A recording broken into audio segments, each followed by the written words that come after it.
standing, you see a whole bunch of very small businesses. It's a neighborhood of entrepreneurs.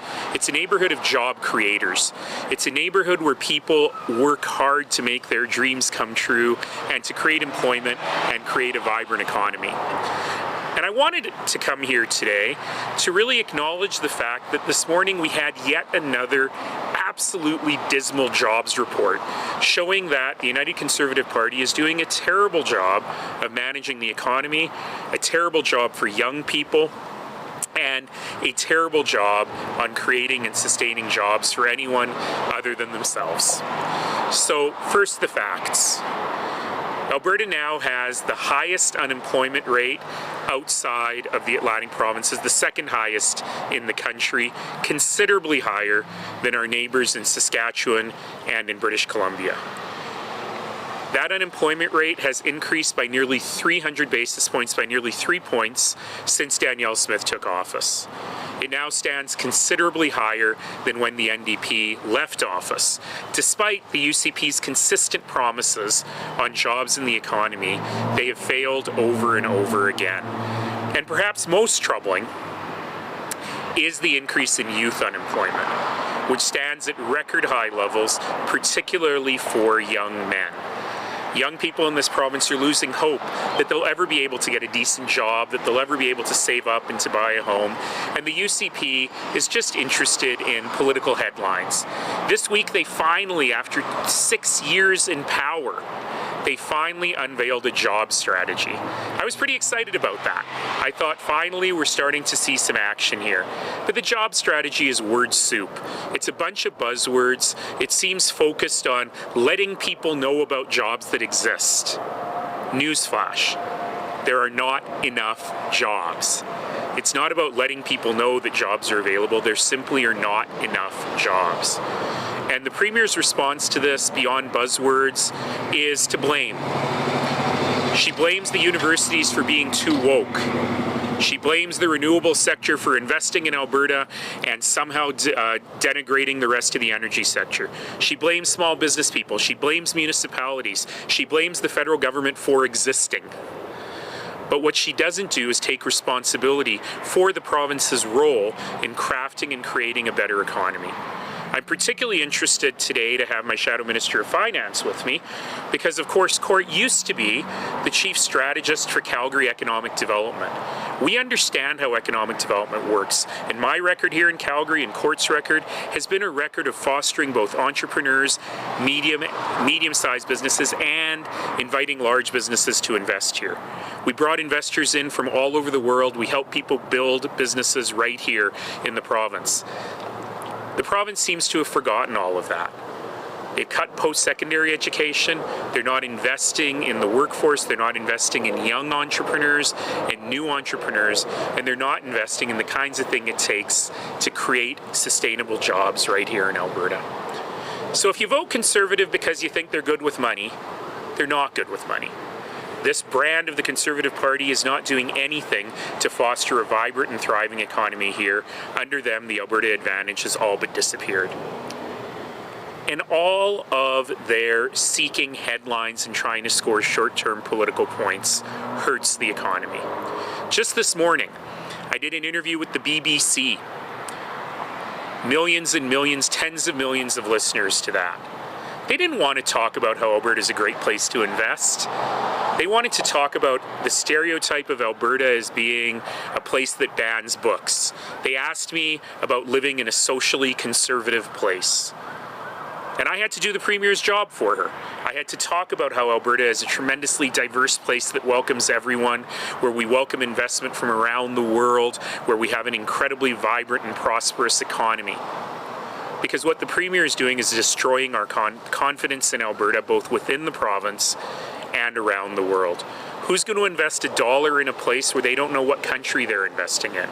The Premier's pandering to separatism has frozen investment in Alberta from both domestic and international firms. So all this headline seeking, she may think it provides her with short-term political benefit, but it actually hurts real people, and it hurts the economy. And that is why we need Albertans to know that you don't have to stand for this, that you deserve better, and with Alberta's New Democrats, better is possible. So with that, we'd love to take questions. Open the floor to questions. If there's any questions here, if you can come down to me. Hi. Is there any way to spin these numbers possibly? No, these are really terrible numbers. You know, sometimes we can find little bits around, oh, there's been some private sector job growth or so on. These numbers are terrible. We've had massive job loss in Alberta. We're driving unemployment across the whole country. There's nothing good you can say about this. Do you have a follow-up?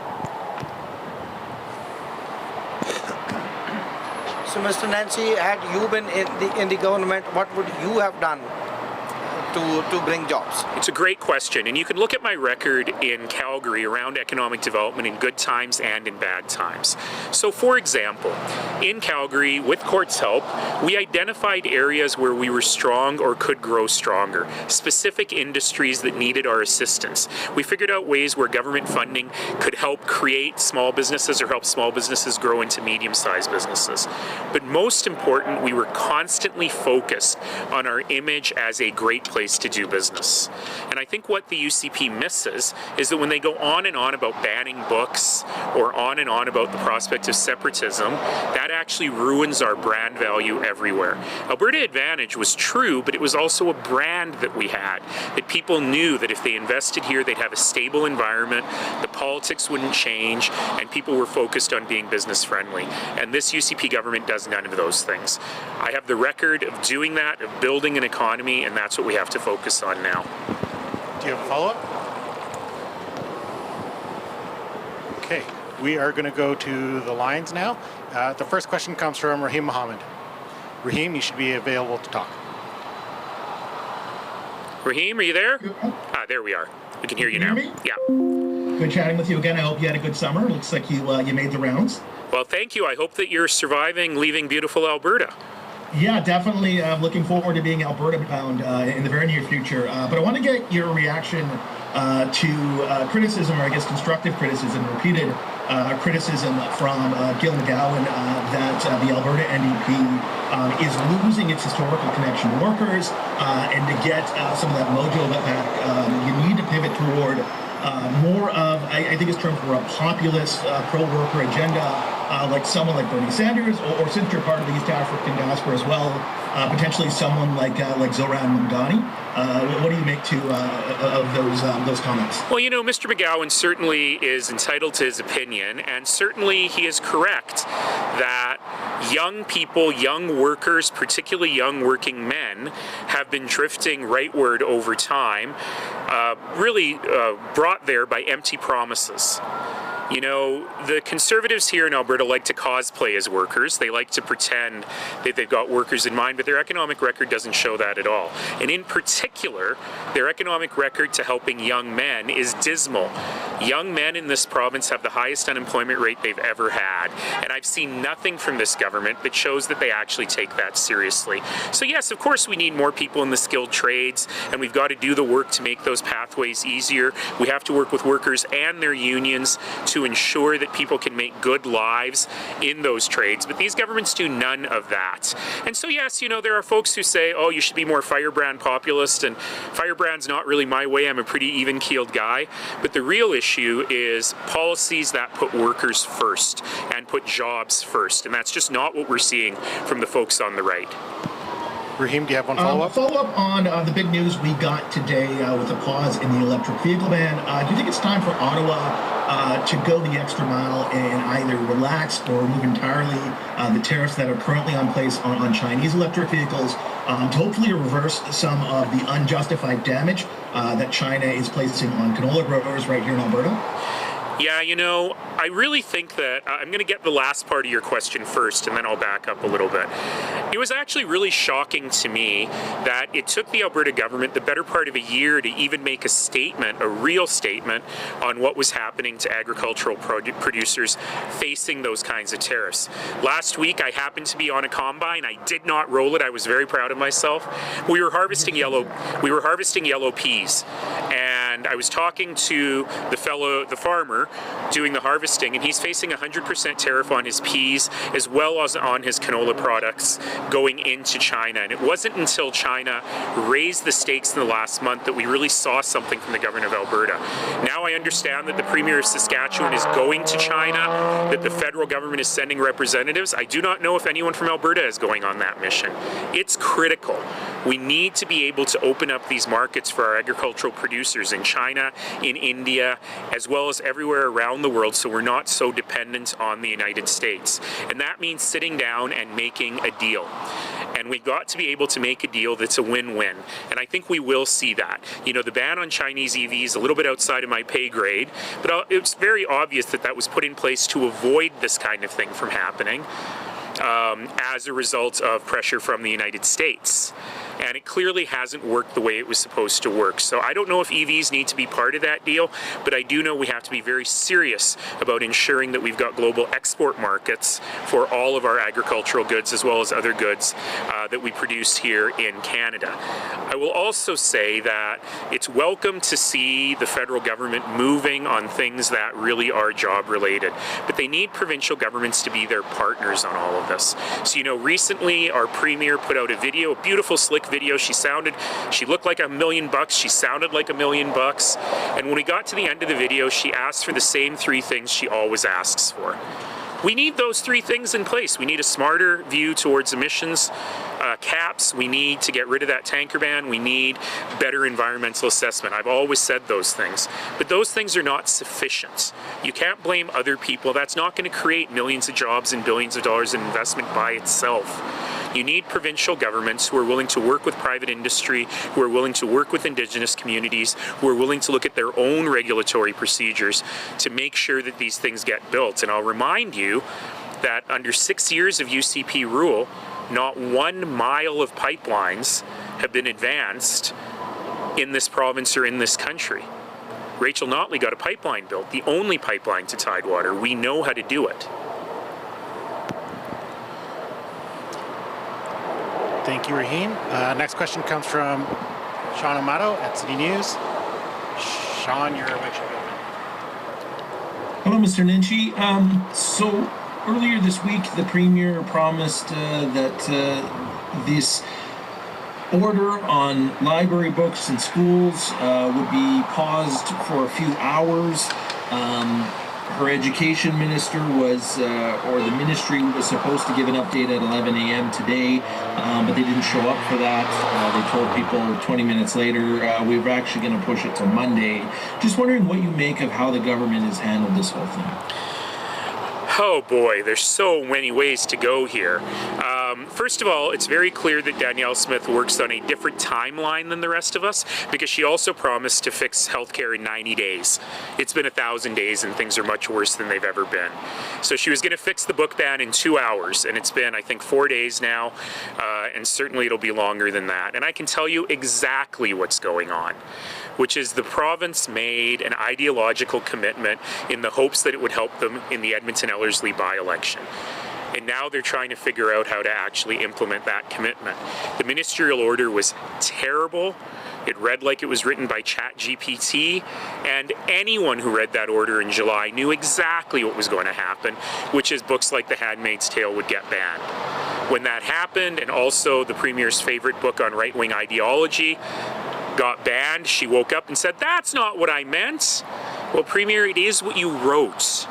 And now she's intimating that actually it's just about gay comic books. It's just about images, probably LGBT images that she doesn't want elementary school students to see. Nobody disagrees with that. Nobody in the province thinks that we should have age-inappropriate school materials. But when they finally released the list of schools that had these materials, none of them were elementary schools. So this was all on a false premise to begin with. So one of 2 things is happening behind the scenes right now. Either they're going to get rid of all those restrictions and just say, listen, we don't want explicit comic books in elementary schools, or they're going to try and circle it and keep the restrictions in place and put in an exemption for literary classics or works of literary merit. That's what the US right has tried to do. It has failed every time. So if I were giving advice to the Premier, who's going to make her bureaucrats work all weekend to try and resolve this situation, I would just say tell them to back down and write a one-sentence ministerial order that says school boards should strive to ensure that all materials in every school are age appropriate, period. And then, how about this? Fund schools. Make a deal with the teachers. Reduce class sizes. Get classrooms out of libraries so we have libraries again, and fund teacher librarians to do their job to make sure that kids have access to age appropriate materials. It's not that complicated. Sean, do you have a follow-up? Yeah, I'm just wondering if you looked at some of the more extreme examples, the 4 books, the graphic novels that the government has provided. We've been trying to get some explanations from school boards about how those ended up in schools. Would you agree with the government that it's not appropriate to have those in there, or do you also want some answers from the school boards about how those books got in there in the first place? I mean, the funny thing about this is the government is all up in arms about these graphic images, and yet they're the ones who keep distributing the graphic images. They love to post them. They love to send people to them so that they can see them and be shocked. And look, this is the job of teacher librarians to figure out. And I'll be very clear on this. When the minister finally told us the schools that he was concerned about, they were not elementary schools. They were middle schools and high schools. And we need to be clear that sometimes middle school and high school students are exposed to materials that elementary students should not be exposed to. Simple as that. So yes, there needs to be common sense policy here. We need to fund teacher librarians to do their jobs, but we also need to ensure that students are exposed to ideas that challenge them. So I'll give you one example. I remember in high school reading Margaret Lawrence's The Diviners, which is one of the books on the list of being banned. It is a very explicit book, but that's not what I remember about it. What I remember about it was all that explicitness was really talking about the role of women growing up in that society and how they were reduced to just being their bodies. This stuff matters. When you think about The Color Purple, there are shocking scenes in The Color Purple. But how else do you learn about the dehumanization of black women in that time period? So these are the things, we can't go so far as to bubble wrap our students in a world where they are exposed to hardcore pornography on the internet every single day.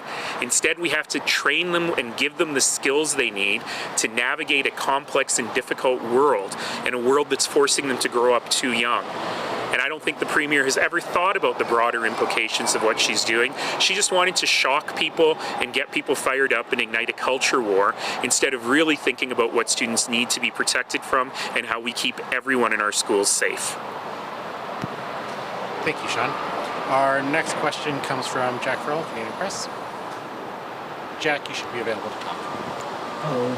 Let's see how many different topics we can hit in one press conference, because I wanted to ask about the government saying it's accepting some new recommendations from Tenny Yao's Oil Sands Tailings Committee.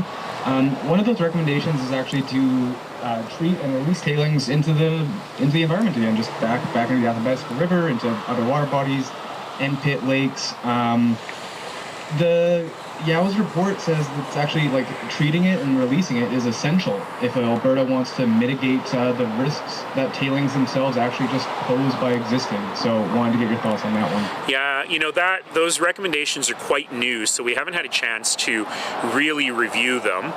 But what I will say is that the government's record on this is not strong.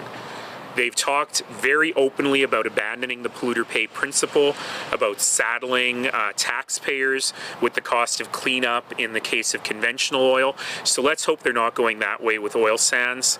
Let's ensure that we're looking at the best science, and let's ensure that we're protecting the watersheds as best as we can. And certainly we have a Minister of Energy who has told us that selenium is no problem because it only affects fish, not people. He's actually told us it's a vitamin that people should get more of.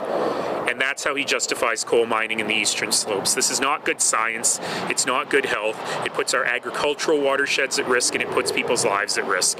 So we need to move from the UCP's ideologically driven decision making to evidence-based, science-based decision making. And we've seen that in other industries, we've seen that in other jurisdictions, so we're not having to create this from scratch here. Jack, do you have a follow-up?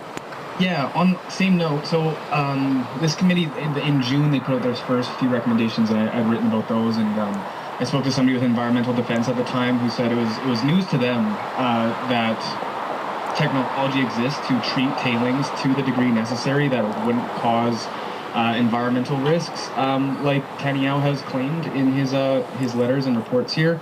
I'm curious, like, what's your level of doubt or confidence even that the technology exists to safely do this? Well, given that this is the same government that claims that technology exists to keep selenium from leaching from coal mines, spoiler alert, it does not.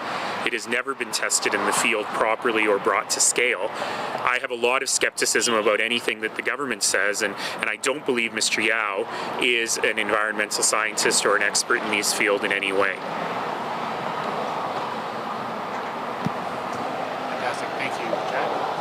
Next question comes from Catherine Kurkowski from Alberta Today. Catherine, you should be available to talk. Thanks so much for taking the question.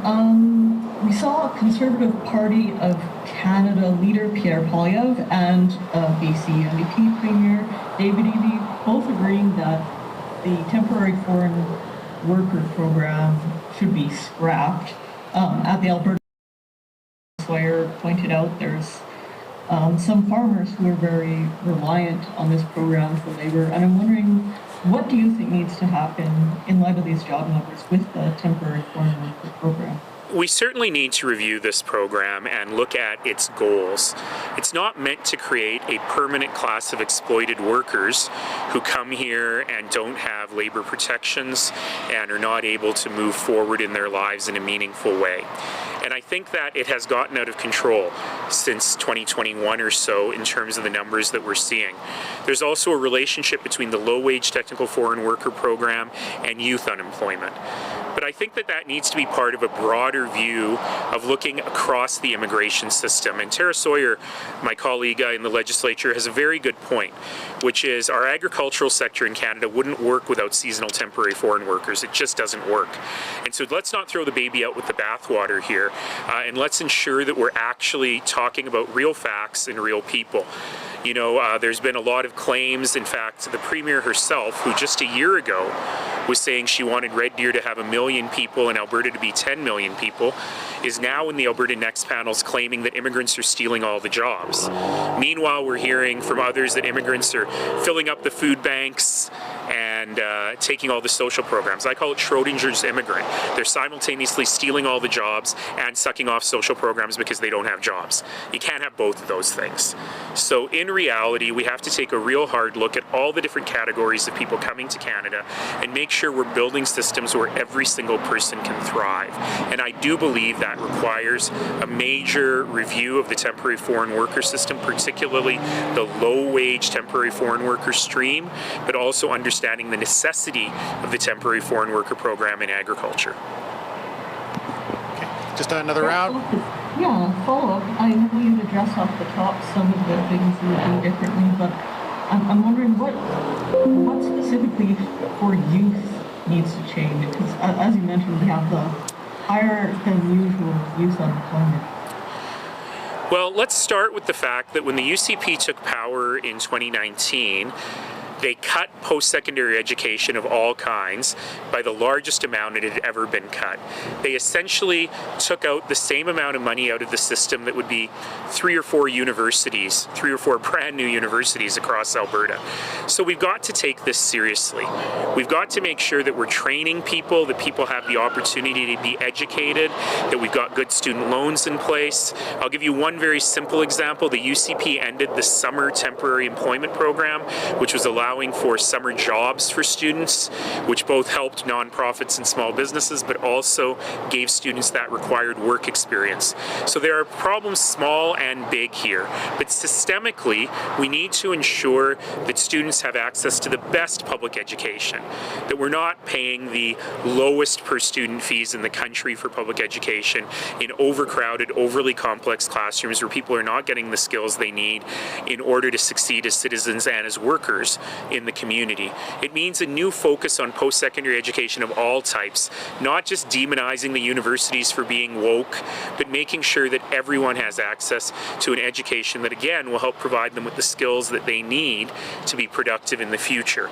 It means focusing in on providing incentives to employers to hire young people and to hire young Albertans, starting with rejuvenating or reinstating the summer temporary employment program. So there's a lot of things we can do specifically, but first of all, we have to acknowledge it's a concern, we have to focus on it, and we have to take the ideology out of it, something that this government has never shown they're willing to do. Fantastic, thank you. One more round for questions on site. All right. Thank you, everyone. That concludes our questions for today. Thanks, everyone. Have a great weekend.